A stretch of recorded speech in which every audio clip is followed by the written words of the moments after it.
நம்மளோட யூடியூப் சேனல்ல தொடர்ச்சியாவே ட்ரெண்டிங்கான விடயங்களை அப்டேட் பண்ணிட்டு தான் வரோம். இந்த வரிசையில ஒரு சின்ன மாற்றத்துக்காக இனி வரும் காலங்கள்ல ஒவ்வொரு எபிசோடா கிரைம் ஸ்டோரிஸ பத்தி சால்வ் ஆன கேசஸ், அன்சால்வ் ஆன கேசஸ் சொல்லிட்டு எல்லாத்தையுமே அலசி ஆராயலான்னு முடிவு பண்ணிருக்கோம். இன்னைக்கு நம்ம முதலாவதா பார்க்க போற கேஸ் உத்தரப்பிரதேசத்துல இருக்கக்கூடிய பாயல் பாத்தி ஹேமா சௌத்ரி இந்த ரெண்டு பெண்களுக்கும் நடந்த கொடுமையை பத்தி தான் இந்த வீடியோல நம்ம முழுக்க முழுக்க பார்க்க போறோம். உலக வாழ் தமிழ் சொந்தங்களுக்கு வணக்கம். யூடியூப் தளத்தினூடாக நான் உங்கள் ஜனா.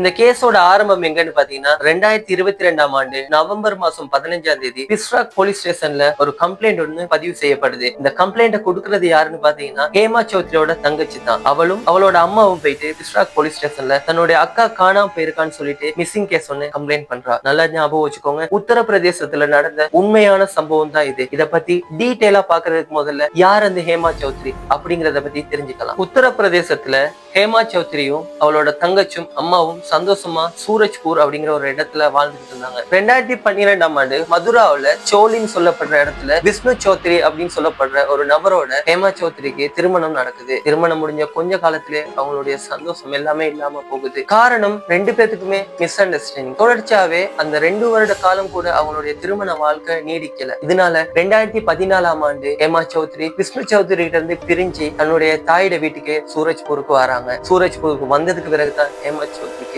ஒரு முக்கியமான விடயம் தெரிய வருது. தான் கர்ப்பமா இருக்கதா. தன்னுடைய குழந்தைக்காகவும் தன்னுடைய அம்மாவுக்காகவும் ஹேமா சௌத்ரி அடுத்த கட்டத்தை நோக்கி நகர வேண்டிய ஒரு தேவை ஒண்ணு வருது. அதுக்காக உத்தரப்பிரதேசத்துல கிரேட்டர் நோய்க்கான்னு சொல்லப்படுற இடத்துல கவுர் சிட்டி மஹால்ல ஒரு வேலைக்கு அங்க போய் சேர்ந்துக்கிறாங்க. அந்த வேலையில தொடர்ச்சியாவே சந்தோஷமா 7-8 வருஷமா இருந்தாங்க. ஆனா 2022ஆம் ஆண்டு கொடுமையான சம்பவம் ஒண்ணு நடக்குது. தன்னுடைய தாயோடையும் தன்னுடைய பிள்ளையோடையும் சந்தோஷமா இருக்கணும் அப்படிங்கிறதுக்காக ஹேமா சௌத்ரி கிரேட்டர் நொய்டாவில் இருக்கக்கூடிய கவுர் சிட்டி மஹால்ல போயிட்டு வேலைக்கு சேர்றாங்க. வேலைக்கு சேர்ந்து 7-8 வருடமா நிம்மதியா வேலை செஞ்சுக்கிட்டு இருக்காங்க. 2022ஆம் ஆண்டு அவங்களுடைய வாழ்க்கையே இப்படி மாறும்னு அவங்க எதிர்பார்த்திருக்க மாட்டாங்க. நவம்பர் மாசம் 12ஆம் தேதி வளமையாவே அக்கா 10 மணிக்கு முதல்ல வீட்டுக்கு வந்துருவாங்க. அன்னைக்கு 10 மணி வரைக்கும் வீட்டுக்கு வராதனால தங்கச்சி சந்தேகப்பட்டு அக்காவுக்கு கால் பண்றா. கால் பண்ண உடனேயே போன்ல இருந்து ஒரு மெசேஜ் ஒண்ணு அனுப்புறாங்க. நான் இன்னைக்கு வீட்டுக்கு வர்றதுக்கு கொஞ்சம் லேட் ஆகும் அப்படின்னு சொல்லிட்டு ஒரு மெசேஜ் ஒண்ணு வருது. இந்த மெசேஜை பார்த்தோன்னு தங்கச்சிக்கு ஒரு சந்தேகம் வருது. அக்கா வளமையா கால் பண்ணி சொல்லுவாளே, ஏன் மெசேஜ் போட்டான்னு சொல்லிட்டு திரும்ப கால் ட்ரை பண்ணும்போது அந்த போன் சுவிட்ச் ஆஃப்னு வருது. இவ்வளவு லேட் ஆகி அக்காவோட போன் சுவிட்ச் ஆஃப் ஆனதும் தங்கச்சி பதட்டப்படுறா, பயப்படுறா. அதனால திரும்ப அக்காவுக்கு கால் ட்ரை பண்ணிக்கிட்டே இருக்கா. போன் வேலை செய்ய மாட்டேங்குது. இதுக்கு பிறகு அந்த மால்ல வேலை செய்யக்கூடிய அக்காவோட ஃப்ரெண்ட்ஸ் எல்லாருக்குமே தங்கச்சி ஒவ்வொருத்தருக்கா கால் பண்ணி கேட்க ஆரம்பிக்கிறா. எல்லாரும் சொன்ன ஒரே பதில், இன்னைக்கு அக்கா வெள்ளனா போயிட்டாங்க அப்படிங்கிறது மட்டும்தான். இரவு 10 மணி, 11 மணி ஆகுது, 12 மணி ஆகுது, 1 மணி ஆகுது, 2 மணி ஆகுது, அக்கா வீட்டுக்கு வரல.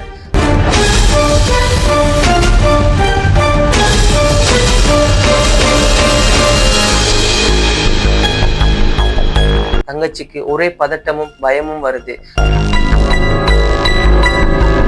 தன்னை அறியாமலே அந்த பதட்டத்தோட தங்கச்சி தூங்கிடுறா. விடியுது நவம்பர் 13ஆம் தேதி. எழும்புனதுமே தங்கச்சி கிட்ட அம்மா கேட்ட கேள்வி, இன்னும் ஹேமா வரலையா அப்படிங்கிற கேள்வி. அது மட்டும் இல்ல, ஹேமாவோட 9 வயசு பையனும் எழும்புறான். எழும்பி தன்னுடைய பாட்டி கிட்ட கேக்குறான், அம்மா எங்க அப்படின்னு. இவங்க கிட்ட பதில் இல்ல. அம்மாவுக்கு என்ன ஆகணுச்சுன்னு தெரியல. என்ன நடந்துச்சுன்னு தெரிஞ்சுக்கிறதுக்காக 2 பேரும் கவுர் சிட்டி மஹாலுக்கு போறாங்க. அங்க முழுக்க தேடி பாக்குறாங்க. தன்னுடைய மகள் இல்ல அப்படிங்கிறது அந்த தாய்க்கு தெரிய வருது. அது மட்டும் இல்லாம அங்க வேலை செஞ்ச எல்லாருக்கிட்டையுமே ஹேமாவோட தங்கச்சும் விசாரிக்கிறாங்க. எந்த தகவலும் தெரியல. 13ஆம் தேதி 14ஆம் தேதி ஆகுது. அன்னைக்கும் தேடி பாக்குறாங்க. தன்னுடைய உறவினர்கள் வீட்டுக்கெல்லாம் போய் பாக்குறாங்க. அவங்க எல்லாருக்கும் கால் பண்ணி கேக்குறாங்க, ஹேமாவுக்கு என்ன நடந்துச்சு அப்படிங்கிறது யாருக்குமே தெரியல. இதுக்கு பிறகுதான் ஒரு முடிவுக்கு வராங்க. போலீஸ்ல கம்ப்ளைண்ட் பண்ணுவோம் அப்படின்னு சொல்லிட்டு நவம்பர் மாசம் 15ஆம் தேதி நான் முதல்ல சொன்ன மாதிரி இந்த கம்ப்ளைண்ட் அங்க போயிட்டு பதிவாகுது. இதுதான் இந்த கேஸோட ஆரம்பமா இருக்குது. பிஸ்ராக் போலீஸ் ஸ்டேஷன்ல இருக்கக்கூடிய அனில்குமார் அப்படிங்கிறவர் தான் இந்த இன்வெஸ்டிகேஷனை தொடர்ச்சியா கொண்டுட்டு போறாரு.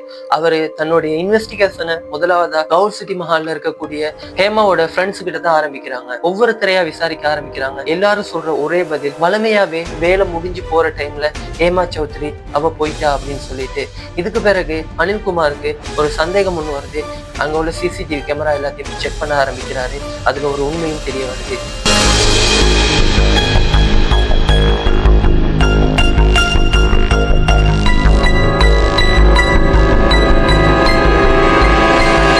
ஹேமா சௌத்ரி யமஹா எஃப்செட் பைக்ல ஒரு பையனோட அங்கிருந்து வெளியே போறது தெளிவா சிசிடிவி கேமராவில விளங்குனுச்சு. அடுத்த கட்டமா தன்னுடைய விசாரணைகளை முன்னெடுக்கிறாரு அனில்குமார். அதுக்கு பிறகு கிரைம் பிரான்ச்சோட ஹெல்ப் எடுத்துக்கிட்டு ஹேமாவுடைய செல்போன் சிக்னல்ஸ் லொகேட் பண்றாங்க. அது பாத்புரான்னு சொல்லப்படுற ஒரு ரொம்ப பின்தங்கிய ஒரு கிராமத்துல அந்த சிக்னல் காட்டப்படுது. ஏன் அந்த நைட் 10 மணிக்கு பிறகு ஹேமா சௌத்ரி அந்த கிராமத்துக்கு போகணும், அங்க போயிட்டு அவளுடைய சிக்னல் லொகேட் ஆகிறதுக்கான காரணம் என்ன, இவங்களுக்கு பல சந்தேகங்களை கொண்டுட்டு வருது. என்னத்துக்காக அங்க போயிருக்கணும் அந்த நேரத்துல அப்படிங்கிறது இவங்களுக்கு ஒரு சந்தேகத்தை கிளப்பினதுக்கு பிறகு அந்த சிக்னல் லொகேட் பண்ண இடத்துக்கு போகணும்னு முடிவு பண்றாங்க. ஆனா அதுக்கு முதல்ல அந்த போனுக்கு அன்னைக்கு நைட் நவம்பர் மாதம் 12ஆம் தேதி நைட் 11 மணிக்கு மேல 4 தடவை கால் வந்திருக்குது. அந்த கால் வந்ததுக்கு பிறகுதான் தன்னுடைய தங்கச்சிக்கும் ஒரு மெசேஜ் அனுப்பப்பட்டிருக்குது, நான் இன்னைக்கு வர லேட் ஆகும் அப்படின்னு சொல்லிட்டு.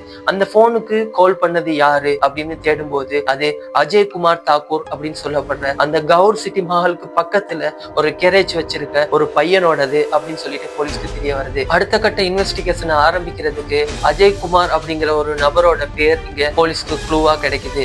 அந்த பேரை வச்சுக்கிட்டு பாத்புரா அப்படின்னு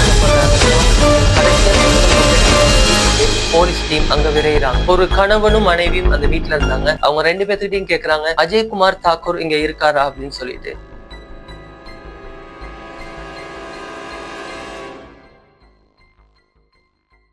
அவங்க 2 பேருமே சொன்ன பதில் அப்படி யாருமே இங்க இல்ல அப்படின்னு. உடனே போலீஸ்க்கு சந்தேகம் வருது. மீண்டும் மீண்டும் கேக்குறாங்க. ஆனா அவங்க சொன்ன ஒரு பதில், அஜய்னு சொல்லிட்டு இங்க யாரும் இல்ல, ஆனா அஜய் காதலிச்ச பெண் அங்கத்தான் இருந்திருக்காங்க, அவதான் பாயல் பாத்தி அப்படின்னு சொல்லப்படுற அந்த பெண். போலீஸ்க்கு தொடர்ச்சியா சந்தேகம் வருது, பாயல் பாத்தி இங்க இருக்காங்களா? அந்த கேள்வியை போலீஸ் கேட்டதுமே 2 பேர் முகத்திலையும் பயமும் பதட்டமும் அதிகரிக்குது. போலீஸ்க்கு சந்தேகம் வருது. ஆனா அவங்க சொன்ன பதில் அப்படி அஜய்குமார்னு சொல்லிட்டு இங்க யாருமே இல்ல அப்படின்னு சொல்றாங்க. போலீஸ் திரும்ப திரும்ப கேட்டதுக்கு பிறகு அஜய்னு சொல்லப்படுறவரு தன்னுடைய தங்கச்ச காதலிச்சதாகவும் அவர் இப்ப இங்க இல்ல அப்படின்னு சொல்லியும் அருண் அப்படிங்கிற அந்த வீட்டோட ஆண் அந்த போலீஸ் கிட்ட இந்த பதில சொல்றாரு. போலீஸ்க்கு அடுத்த கட்ட விசாரணை ஆரம்பிக்கிறதுக்கான ஒரு லீட் ஒண்ணு கிடைச்சிச்சு.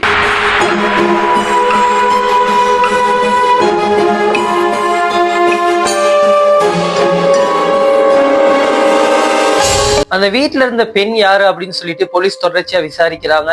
அவ இறந்து போயிட்டான்னு சொல்லியும் தகவல் சொல்றாங்க. அவ எப்படி இறந்தா, அவ பேர் என்ன, எல்லா தகவல்களையும் டீட்டெயிலா போலீஸ் கேட்க ஆரம்பிக்கிறாங்க. அருண் சொல்றாரு தன்னுடைய தங்கச்சி பாயல் பாத்தி அப்படின்னு சொல்லிட்டு. பாயல் பாத்தி எங்க அப்படின்னு சொல்லி போலீஸ் விசாரிக்கும் போது அவ இறந்துட்டா அப்படின்னு சொல்லிட்டு அருண் சொல்றாரு. உடனே எப்ப இறந்தா அப்படிங்கிற அடுத்த கேள்வியை முன்வைக்கும் போது போலீஸ்க்கு ஒரு ஆச்சரியம் காத்துக்கிட்டு இருந்துச்சு. அன்னைக்கு நைட் 12ஆம் தேதி, அதாவது ஹேமா சௌத்ரி காணாம போன அன்னைக்கு 12ஆம் தேதி நைட் தான் இந்த பாயல் பாத்தியும் இறந்து போயிருக்காங்க அப்படின்னு சொல்லிட்டு போலீஸ்க்கு முழு தகவல்களுமே கிடைக்குது. அவ எதனால இறந்து போனா அப்படின்னு சொல்லிட்டு போலீஸ் விசாரிக்கும் போது சூசைட் அட்டெம்ப்ட்னு சொல்லிட்டு போலீஸ்ல ஏற்கனவே ஒரு கம்ப்ளைண்ட் ஒண்ணு பதிவு செஞ்சிருக்கதாகவும் போலீஸ் கிட்ட அருண்குமார் சொல்றாரு. தன்னுடைய தங்கச்சி இரவு வேலை செஞ்சுக்கிட்டு இருக்கும் போது அவளுடைய முகத்துல கொதிக்கிற எண்ணெய் ஊத்துறனால முகம் சிதைவடைஞ்சிருச்சுன்னு அந்த டைம்ல இவங்களுக்கு தெரியாது, இவங்க நித்திரையில இருந்ததாகவும் சொல்றாங்க. இந்த முகம் சிதைவடைஞ்சதுனால அவ மணிக்கட்டையும் கழுத்தையும் அறுத்துக்கிட்டு சூசைட் பண்ணிட்டா. சூசைட் பண்ணது மட்டும் இல்லாம அவ ஒரு லெட்டரும் எழுதி வச்சிருக்கா, இப்படி என்னோட முகம் எண்ணெய் ஊத்தி ரொம்ப சேதமாகிருச்சு, இதுக்கு பிறகு இந்த சமூகத்துல என்னால முகம் கொடுக்க முடியாது, அதனால நான் என்னோட அம்மா அப்பா போன இடத்துக்கு நானும் போறேன்னு சொல்லிட்டு ஒரு லெட்டர் ஒன்னு எழுதி வச்சுட்டு தான் அவ சூசைட் பண்ணிருக்கா அப்படின்னு சொல்லி அருண்குமார் இந்த தகவலை போலீஸ் கிட்ட சொல்றாரு.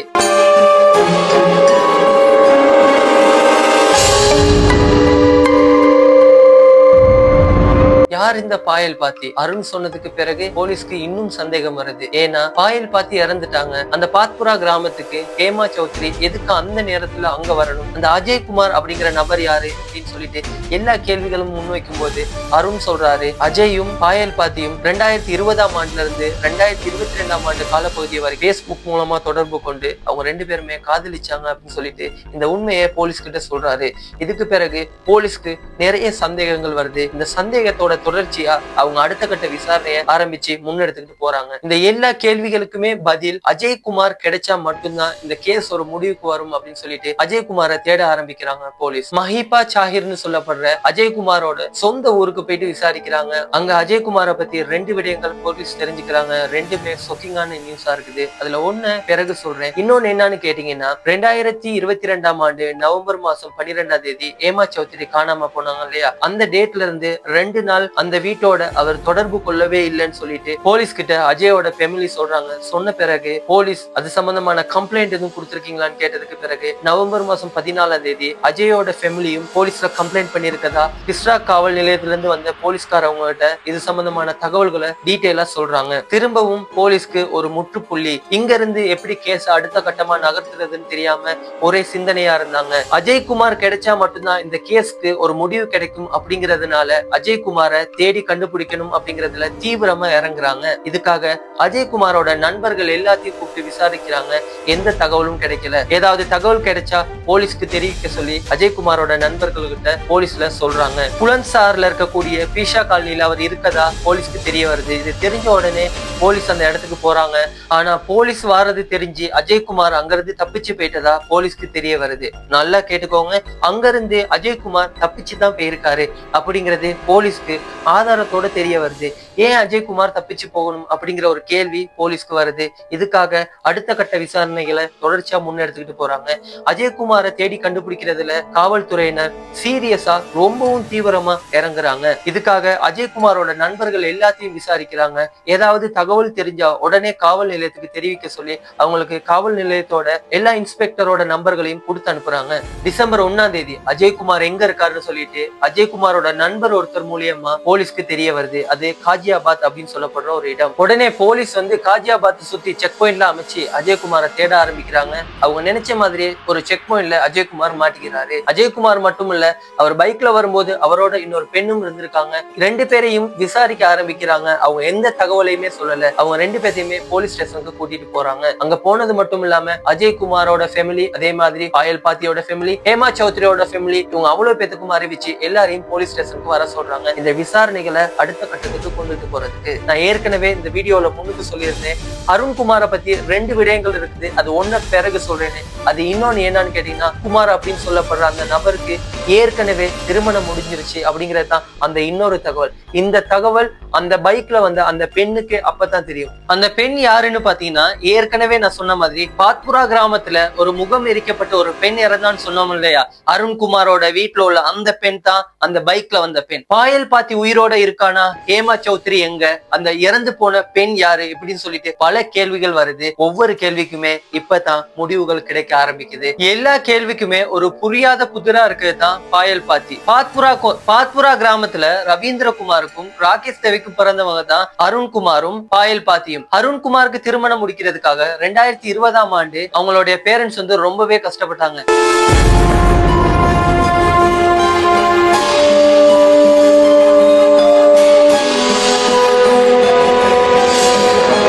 சுனில்னு சொல்லப்படுற அவங்களோட ரிலேஷன் ஒருத்தர் கிட்டத்தட்ட 5 லட்சம் ரூபாய் கடனை வாங்கியிருக்காங்க. அந்த கடனை வாங்கி அருணுக்கும் சுவாத்தின்னு சொல்லப்படுற ஒரு பெண்ணுக்கும் திருமணம் செஞ்சு வைக்கிறாங்க. தன்னோட வெட்டிங்க்கு பிறகு அருணும் சந்தோஷமா இல்ல. ஏன் அப்படின்னு பாத்தீங்கன்னா, சுவாத்தி ரொம்பவே குடைச்சல் கொடுத்துக்கிட்டு இருந்தாங்க. அது மட்டும் இல்லாம அருணோட அப்பா மேல பாலியல் ரீதியான பொய்யான குற்றச்சாட்டுகளையும் சொல்லிக்கிட்டு தான் இருந்தா. வெட்டிங்க்கு பிறகு அருண் நிம்மதியாவே இல்லைன்னு தான் சொல்லணும். சுவாத்தி ரொம்பவே குடைச்சல் கொடுத்துக்கிட்டு இருந்தாங்க. அது மட்டும் இல்லாம அருணோட அப்பாவை பத்தின பாலியல் ரீதியான பொய்யான குற்றச்சாட்டுகள் நிறையவே சொல்லிக்கிட்டு வந்தார். இதனால ரொம்பவும் மனச்சோர்வுல இருந்தாரு அருண். இதெல்லாம் தெரிஞ்சுக்கிட்ட பாயல் பாத்தி தன்னோட அப்பா மேல சின்ன வயசுல இருந்தே ரொம்பவே பாசமா இருந்தாங்க.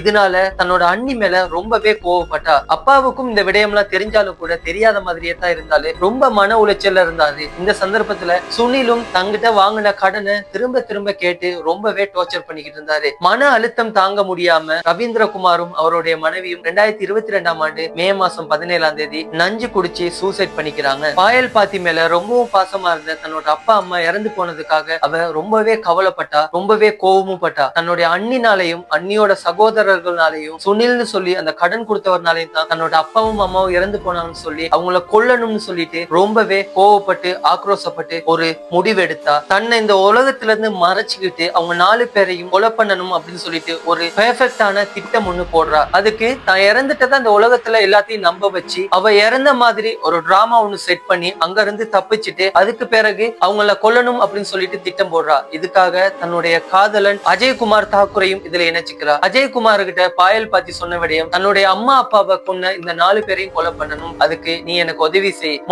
நான் இந்த உலகத்துல இல்லங்கிறத எல்லாத்துக்கும் ப்ரூவ் பண்ணணும், அதுக்காக என்ன மாதிரியே இருக்கக்கூடிய ஒரு பெண்ணை தேடி கொண்டு வரணும் அப்படின்னு சொல்லிட்டு அஜய்குமார் கிட்ட சொல்றா. ஏன்னா அவ இறந்ததா இந்த உலகத்தை நம்ப வச்சுட்டு இந்த 4 பேரையும் கொலை பண்றதா முன்னு போடுறாங்க. அதுக்காக அஜய்குமாரும் சரி பாயல் பாத்தியும் சரி பேஸ்புக்ல இன்ஸ்டாகிராம்ல எல்லாம் அவ மாதிரியே இருக்கக்கூடிய பெண்களை தேடுறாங்க, எங்கேயுமே கிடைக்கல. தான் பயணிக்கிற பாதையிலயும் சரி தான் போற பஸ்லயும் சரி எல்லா இடங்களையும் பாயல் பாத்தி மாதிரி ஒரு பெண்ணை தேடி பாக்குறாங்க, கிடைக்கல. ஒரு நாள் அஜய்குமாரோட ஃப்ரெண்டு மூலியமா கௌர் சிட்டி மஹாலுக்கு அஜய்குமார் போறாரு. அங்க வச்சுதான் ஹேமா சௌத்ரிய அஜய்குமார் பாக்குறான். இப்பதான் அஜய்குமாருக்கு தன்னுடைய காதலி பாயல் பாத்தி மாதிரியே இருக்கக்கூடிய ஹேமா சௌத்ரிய பார்த்துட்டு ஆச்சரியப்படுறான். இந்த செய்திய பாயல் பாத்திக்கிட்டையும் அஜய்குமார் சொல்லி முடிக்கிறான். பாயல் பாத்தி இந்த திட்டத்தை கிட்டத்தட்ட அவங்களுடைய அம்மா அப்பா இறந்த மே மாசத்துல இருந்தே திட்டம் போடுறா, இந்த 4 பேரையும் கொலை பண்ணணும். அதுக்காக ஹேமா சௌத்ரிய கண்டுபிடிச்ச உடனேயே அஜய்குமார் நட்பா பழகுறாரு. தொடர்ச்சியா நட்பா பழகுன அஜய்குமார் ஹேமா சௌத்ரியோட ஃபேமிலி பேக்ரவுண்ட ஃபுல்லா தெரிஞ்சுக்கிறான். அதுல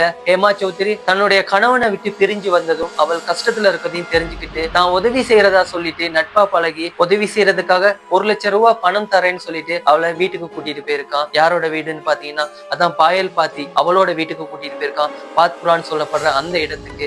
அங்க வச்சு அந்த நைட் 11:30 மணிக்கு அவளை கொடூரமா 2 பேரும் சேர்ந்து கொலை பண்றாங்க. இப்பதான் போலீஸ்க்கும் சரி அவங்க 3 குடும்பத்துக்கும் சரி எல்லா உண்மைகளுமே தெரிய வருது. ஹேமா சௌத்ரிக்கு இப்படி நடக்கும்னு சொல்லிட்டு அன்னைக்கு அவ கனவுல கூட நினைச்சு பார்த்திருக்க மாட்டா. யாரு என்னன்னே தெரியாம திடீர்னு நட்பா பழகுன அஜய்குமார்னால அவளோட வாழ்க்கையை இப்படி அழியும்னு சொல்லிட்டு நினைச்சு கூட பார்த்திருக்க மாட்டா. ஏற்கனவே ஹேமா சௌத்ரியோட கணவன் இவளை நல்லா பார்த்திருந்தா இன்னைக்கு இவளுக்கு இந்த சூழ்நிலை ஏற்பட்டிருக்காது. இப்ப முடிவா ஹேமா சௌத்ரி இந்த உலகத்துல இல்ல. இந்த சோல்வாகன கேஸ் தான் இன்னைக்கு நான் உங்களோட பகிர்ந்துக்கணும்னு நினைச்சிட்டு மீண்டும் இன்னும் ஒரு தகவல் பதிவுடன் சந்திக்கும் வரை உங்களிடமிருந்து விடைபெறும் நான் ஜானா.